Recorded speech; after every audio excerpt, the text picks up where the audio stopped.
নন্দসুত বলি যারে ভাগবতে গায়, সেই কৃষ্ণ অবতীর্ণ চৈতন্য গোসাই। ব্রজেন্দ্র নন্দন যে শচী সুত হইল সেই। পরমেশ্বর ভগবান শ্রীকৃষ্ণ চৈতন্য মহাপ্রভুর শুভ আবির্ভাব তিথি মহামহোৎসব, গৌর পূর্ণিমা মহোৎসব, দোল পূর্ণিমা, হোলি উৎসব এই বছরের ক্ষেত্রে ৩রা মার্চ ২০২৬ মঙ্গলবার।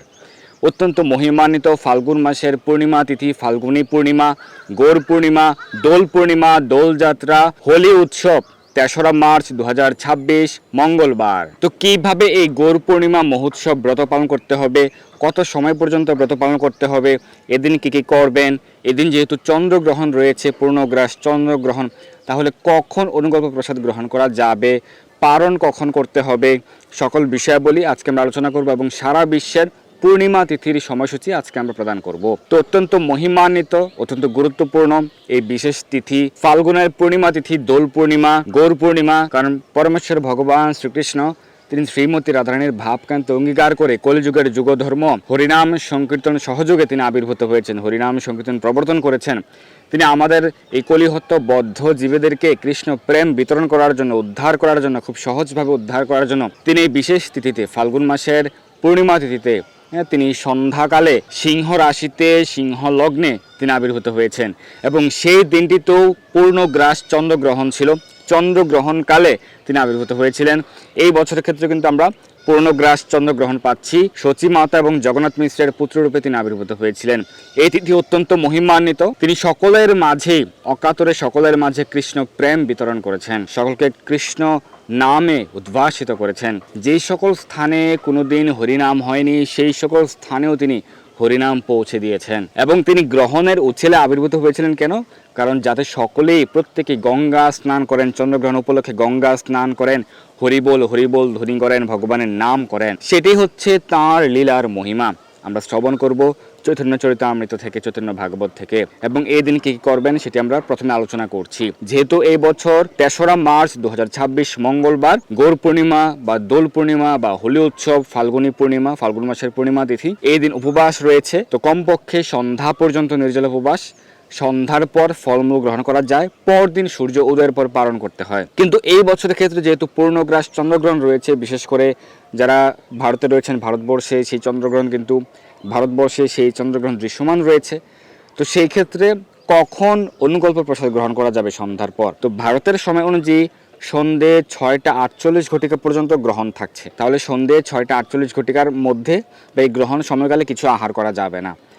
গ্রহণের পর সন্ধে ৬টা ৪৮ ঘটিকার পর আপনি অনুকল্প প্রসাদ ফর্মুলাতে গ্রহণ করতে পারেন। তবে অবশ্যই গ্রহণকালে বা গ্রহণের শেষের দিকে স্নান করবেন। এই পূর্ণগ্রাস চন্দ্রগ্রহণে অবশ্যই স্নান করতে হয়। স্নান না করলে ৭ জন্মকাল বা ৭ জন্ম কুষ্ঠরোগে আক্রান্ত হতে হয়, সেরকমটি শাস্ত্রে উল্লেখ রয়েছে। অবশ্যই স্নান করবেন চন্দ্রগ্রহণে, বিশেষ করে দৃশ্যমান হলে অবশ্যই স্নান করতে হয়।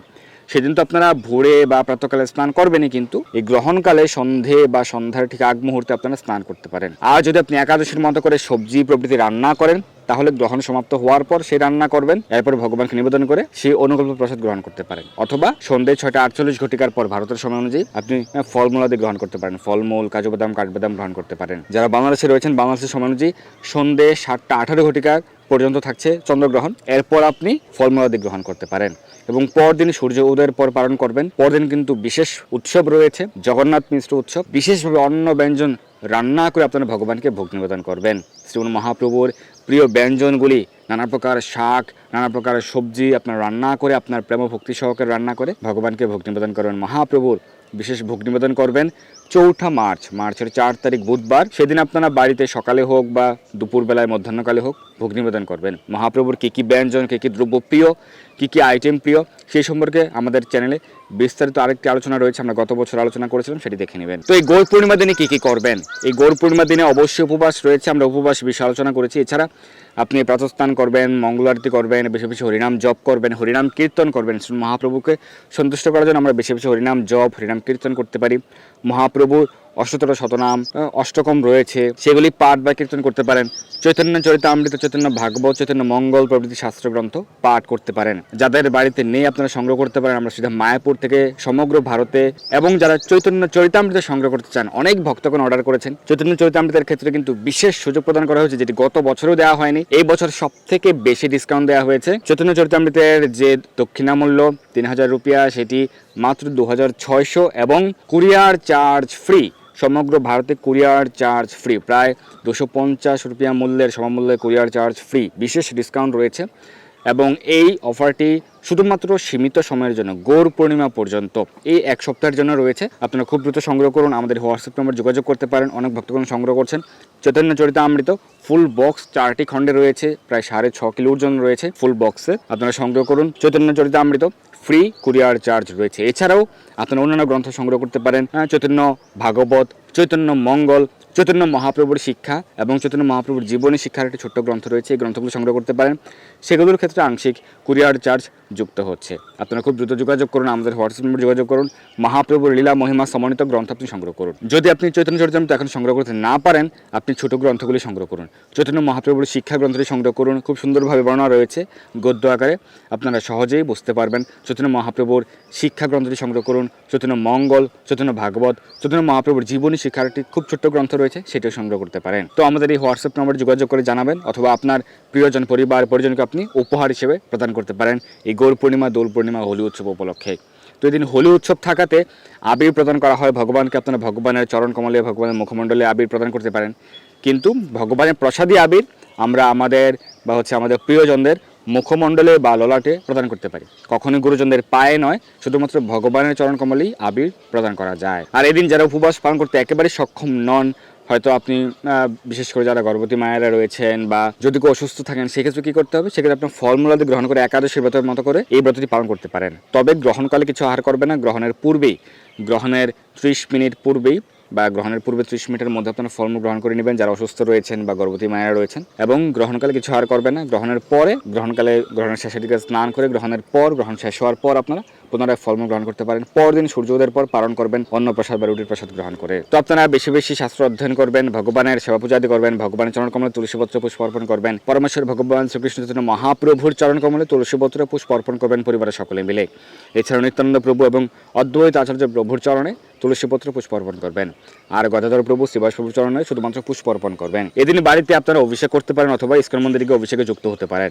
বাড়িতে অভিষেক করলে আপনি কেউ চাইলে সকালে, অর্চনকালে অভিষেক করতে পারেন। বিশেষ করে সন্ধ্যায় অভিষেক করা হয়, যেহেতু সন্ধ্যার সময় শ্রীমন মহাপ্রভু আবির্ভূত হয়েছেন। তো সন্ধ্যায় আপনারা অভিষেকের সকল উপকরণ প্রস্তুত করে সন্ধ্যাকালে আপনারা ভগবান গৌরনীদের অভিষেক করতে পারেন, অথবা পঞ্চরত্ন ভগবানের অভিষেক করতে পারেন, চিত্রপটে অভিষেক করতে পারেন, পঞ্চরত্ন চিত্রপটে অভিষেক করতে পারেন। অন্যান্য সকলে অভিষেকের মতো করেই দুধ, দই, ঘি, মধু, চিনির জল বা মিষ্টি জল এবং স্বাভাবিক জল, নানা প্রকার ফলের রস দিয়ে অভিষেক করতে পারেন। পঞ্চগব্য, পঞ্চামৃত দিয়ে অভিষেক করতে পারেন। এভাবে আপনারা বিশেষভাবে অভিষেক করবেন, ষোড়শোপচারে বা পঞ্চোপচারে অভিষেক করবেন এবং ভগবানকে বস্ত্র অর্পণ করবেন, অলঙ্কার পুষ্পমাল্য অর্পণ করবেন এবং এরপরে বিশেষভাবে আরতি করবেন এবং ভোগ নিবেদন করবেন। সন্ধ্যার পর আপনারা ফলমূলাদি একাদশীর মতো করে সবজি, একাদশীর মতো করে পায়েস রান্না করে ভোগ নিবেদন করতে পারেন। কিন্তু ভগবানকে পিঠা পুলি তৈরি করে ভোগ নিবেদন করতে চাইলে করা যাবে, যেহেতু ভগবানের উপবাস নেই, তাই ভগবানকে পিঠা পুলি বা অন্ন বা রুটি লুচি নিবেদন করা যাবে, কিন্তু সেই প্রসাদটা রেখে দিতে হবে, পরদিন গ্রহণ করতে হবে। পরদিন পালনের সময় আপনারা গ্রহণ করতে পারেন। তো এভাবে আপনারা এই গৌর পূর্ণিমা, দোল পূর্ণিমা মহোৎসব উদযাপন করুন, পালন করুন, হোলি উৎসব পালন করুন। সকলের জয় হোক। এবং শ্রীমন মহাপ্রভুর সংক্ষিপ্ত মহিমা এখন শ্রবণ করব। প্রথমে আমরা সারা বিশ্বে পূর্ণিমা তিথির সময়সূচি প্রদান করছি। ভারতের সময় অনুযায়ী 2রা মার্চ বিকেল 5:55 থেকে পূর্ণিমা তিথি শুরু হচ্ছে এবং 3রা মার্চ বিকেল 5:07 পর্যন্ত থাকছে পূর্ণিমা তিথি। বাংলাদেশের সময় অনুযায়ী 2রা মার্চ সন্ধ্যা 6:25 থেকে শুরু হচ্ছে এবং 3রা মার্চ বিকেল 5:37 পর্যন্ত থাকছে পূর্ণিমা তিথি। দুবাই ওমানের সময় অনুযায়ী 2রা মার্চ বিকেল 4:25 থেকে 3রা মার্চ বিকেল 3:37 পর্যন্ত। সৌদি আরব, বাহরাইন, কুয়েত, কাতারের সময় অনুযায়ী 2রা মার্চ বিকেল 3:25 থেকে 3রা মার্চ বিকেল 2:37 পর্যন্ত। মালয়েশিয়া, সিঙ্গাপুরের সময় অনুযায়ী 2রা মার্চ রাত্রি 8:25 থেকে 3রা মার্চ সন্ধ্যা 7:37 পর্যন্ত পূর্ণিমা তিথি। জাপান, দক্ষিণ কোরিয়ার সময় অনুযায়ী 2রা মার্চ রাত্রি 9:25 থেকে 3রা মার্চ রাত্রি 8:37 পর্যন্ত পূর্ণিমা তিথি। অস্ট্রেলিয়াতে 2রা মার্চ রাত্রি 11:25 থেকে 3রা মার্চ রাত্রি 10:37 পর্যন্ত পূর্ণিমা তিথি। লন্ডনে 2রা মার্চ দুপুর 12:25 থেকে 3রা মার্চ সকাল 11:37 পর্যন্ত। ফ্রান্স, স্পেন, ইটালি, জার্মানি, সুইজারল্যান্ডে 2রা মার্চ দুপুর 1:25 থেকে 3রা মার্চ দুপুর 12:37 পর্যন্ত পূর্ণিমা তিথি। এই সকল স্থানগুলিতেই 3রা মার্চ ব্রত পালন করতে হবে। আমেরিকার নিউ ইয়র্ক, জর্জিয়া, ফ্লোরিডার সময় অনুযায়ী 2রা মার্চ সকাল 7:25 থেকে 3রা মার্চ সকাল 6:37 পর্যন্ত পূর্ণিমা তিথি, সেখানেও পালন করতে হবে 3রা মার্চ। তবে আমেরিকার টেক্সাস, ক্যালিফোর্নিয়া, সান ফ্রান্সিসকোতে পালন করতে হবে 2 তারিখ 2রা মার্চ ব্রত পালন করতে হবে আমেরিকার টেক্সাস, ক্যালিফোর্নিয়া, সান ফ্রান্সিসকোতে, আমেরিকার পশ্চিমাংশের প্রদেশগুলিতে। কারণ টেক্সাসের সময় অনুযায়ী 2রা মার্চ সকাল 6:25 থেকে সূর্যোদয়ের পূর্বেই পূর্ণিমা তিথি শুরু হচ্ছে। 3রা মার্চ ভোর 5:37 পর্যন্ত। ক্যালিফোর্নিয়া, সান ফ্রান্সিসকোতে 2রা মার্চ ভোর 4:25 থেকে পূর্ণিমা শুরু হচ্ছে। 3রা মার্চ ভোর 3:37 পর্যন্ত। তবে কানাডার মন্ট্রিল, টরন্টোর সময় অনুযায়ী 2রা মার্চ সকাল 7:25 থেকে 3রা মার্চ সকাল 6:37। কানাডার মন্ট্রিল, টরন্টোতে ব্রত পালন করতে হবে 3রা মার্চ। তবে কানাডার পশ্চিমাংশের ব্রিটিশ কলাম্বিয়া স্টেটে ব্রত পালন করতে হবে 2রা মার্চ। তো আমরা জেনে গেলাম সারা বিশ্বের পূর্ণিমা তিথির সময়সূচি। আপনারা সকলে পালন করবেন এই মহামহিমান্বিত ব্রত, গৌর পূর্ণিমা, দোল পূর্ণিমা, মহোৎসব ব্রত। এবং শ্রীমন মহাপ্রভু যখন আবির্ভূত হয়েছিলেন এই নবদ্বীপের শ্রীধাম মায়াপুরে, সেই সময়কালে নবদ্বীপে প্রত্যেকে গঙ্গা স্নান করতেন, কিন্তু হরিনাম করতেন না, কৃষ্ণ নাম করতেন না। তারা ঐশ্বর্য রসে জড় সুখেই নিমগ্ন ছিলেন। তারা ভগবানকে ভুলে গিয়েছিলেন, ভগবানের সাথে নিত্য সম্পর্কের কথা ভুলে গিয়েছিলেন। কেউ বা নানা প্রকার দেবদেবী উপাসনায় মত্ত ছিলেন, জড় সম্পদ লাভের জন্য ধনম দেহি, জনম দেহি, যশম দেহি প্রভৃতির প্রার্থনায়, কিন্তু হরিনাম করতেন না। মুষ্টিমেয় ভগবানের পার্ষদ কয়েকজন যারা হরিনাম করতেন, কৃষ্ণনাম করতেন, গীতা ভাগবত শাস্ত্র পাঠ করতেন। সেই সময়কালে যারা ধার্মিক ছিলেন তারা ভাগবত শাস্ত্র অধ্যয়ন করতেন না, হরিনাম করতেন না।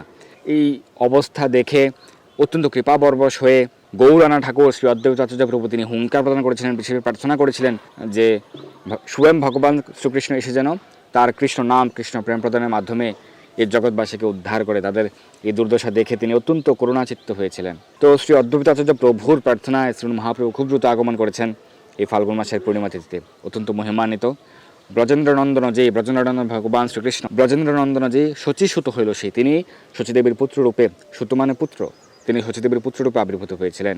চৈতন্য চরিতামৃতের আদিখণ্ডের 2য় অধ্যায়ে উল্লেখ রয়েছে, সেই তো গোবিন্দ সাক্ষাৎ চৈতন্য গোসাই, জীবন নিস্তারিত হয়েছে দয়ালু আর নাই। এই সকল জীবদেরকে নিস্তার বা উদ্ধার করার জন্য তাঁর থেকে অধিক দয়ালু আর নেই। তিনি হচ্ছেন সাক্ষাৎ ব্রজেন্দ্রনন্দন পরম পুরুষোত্তম শ্রীকৃষ্ণ।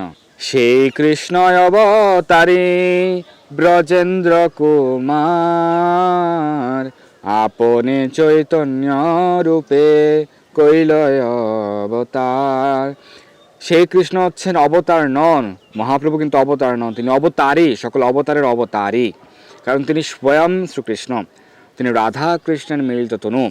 তো তিনি আপনে চৈতন্য মহাপ্রভু রূপে অবতীর্ণ হয়েছেন কেন? এই জগৎবাসীকে উদ্ধার করার জন্য।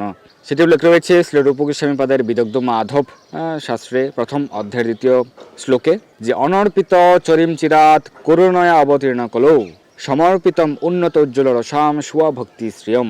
অনর্পিত চরিম চিরাত, যা পূর্বে কখনোই অর্পিত হয়নি।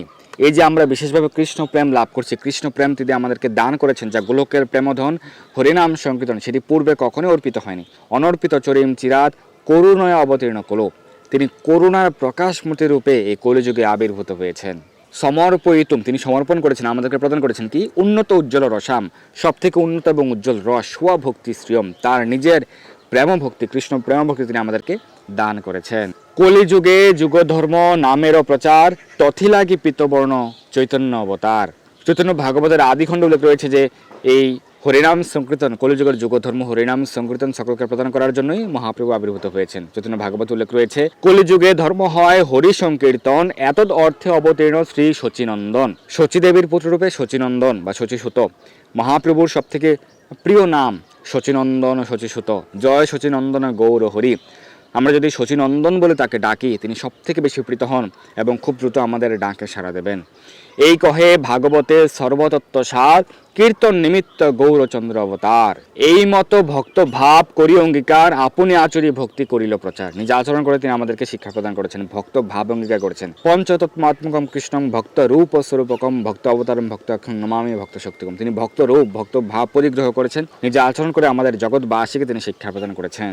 মহাপ্রভুর আবির্ভাব লীলা যারা পদ্য আকারে পাঠ করতে চান, চৈতন্য ভাগবতের আদিখণ্ডে 2য় অধ্যায় খুব সুন্দরভাবে উল্লেখ রয়েছে, নবদ্বীপে আছে জগন্নাথ মিশ্র বর, বসুদেব প্রায়তেহু স্বধর্মে তৎপর, উদার চরিত্র তেহু ব্রহ্মণ্যের সীমা, হেন নাহি যাহা দিয়া করিব উপমা। শচী গর্ভে বৈশে সর্ব ভুবনের বাস, ফাল্গুনী পূর্ণিমাসী হইল প্রকাশ। অনন্ত ব্রহ্মাণ্ডে যত আছে সুমঙ্গল, সেই পূর্ণিমায় আসি মিলিলা সকল। সংকীর্তন সহিত প্রভুর অবতার, গ্রহণের ছলে তাহা করেন প্রচার। চন্দ্র গ্রহণের ছলে তিনি আবির্ভূত হয়েছেন, সকলে গঙ্গা স্নান করেছিল, সকলে হরিনাম সংকীর্তন করেছিল। এটাই এই গ্রহণের ছলে তিনি সেই কারণে আবির্ভূত হয়েছিলেন যে তিনি তার আবির্ভাব সময় সকলকে দিয়ে বাধ্য করেছিলেন যেন সকলে হরিনাম করে এবং সকলে গঙ্গা স্নান করে। ঈশ্বরের কর্ম বুঝিবার শক্তি কায়, চন্দ্রে আচ্ছা দিল রাহু ঈশ্বর ইচ্ছায়, অর্থাৎ ভগবানের ইচ্ছাতে রাহু চন্দ্রকে গ্রাস করেছিলেন। সর্বনব দ্বীপে দেখে হইল গ্রহণ, উঠিল মঙ্গলধ্বনি শ্রীহরি কীর্তন। অনন্ত অর্বুদ লোক গঙ্গা স্নানে যায়, হরি বল বলি সবে ধায়। অনন্ত অর্বুদ লোক, কোটি কোটি লোক তখন গঙ্গা স্নানে গিয়েছিলেন, তারা হরি বল ধ্বনিত করেছিলেন। কারণ স্বর্গলোক থেকেও দেবতাগণ এসে গঙ্গায় অবগাহন করেছিলেন, গঙ্গা স্নান করেছিলেন, সেই কারণে কোটি কোটি লোকের সমাগত হয়েছিল এবং সেই হরিবোল ধ্বনি ব্রহ্মাণ্ড ভেদ করে বৈকুণ্ঠে প্রবেশ করেছিল। সকলেই গঙ্গা স্নান করেছিল এবং হরিবোল ধ্বনিত করেছিল শ্রীমন মহাপ্রভুর ইচ্ছায়, গ্রহণের উছিলায়। তো এইভাবে খুব সুন্দরভাবে চৈতন্য চরিতামৃত এবং চৈতন্য ভাগবত শাস্ত্রে শ্রীমন মহাপ্রভুর আবির্ভাব লীলা মহিমা, যা অত্যন্ত সমিষ্ট রসে পূর্ণ, আপনারা পাঠ করতে পারেন চৈতন্য চরিতামৃত থেকে এবং চৈতন্য ভাগবত থেকে। খুব দ্রুত সংগ্রহ করুন, আমাদের হোয়াটসঅ্যাপ নম্বর যোগাযোগ করে আপনার বাড়িতে পৌঁছে যাবে চৈতন্য চরিতামৃত এবং চৈতন্য ভাগবত। তো আপনারা উদযাপন করুন, পালন করুন এই গৌর পূর্ণিমা মহোৎসব। আপনারা নিকট সিস্টেম মধ্যে যুক্ত হতে পারেন সন্ধ্যার সময় এবং আপনারা এই মহা অভিষেক দর্শন করতে পারেন, মহা আরতি। আপনারা বাড়িতেও অভিষেক আরতি করতে পারেন, পরদিন বিশেষভাবে ভগবানের জন্য নানা প্রকার দ্রব্যাদি রন্ধন করে ভক্তিমোদন করতে পারেন। সকলে জয় হোক, ধন্যবাদ সবাইকে। হরে কৃষ্ণ, জয় সচ্চিদানন্দ গৌর হরি।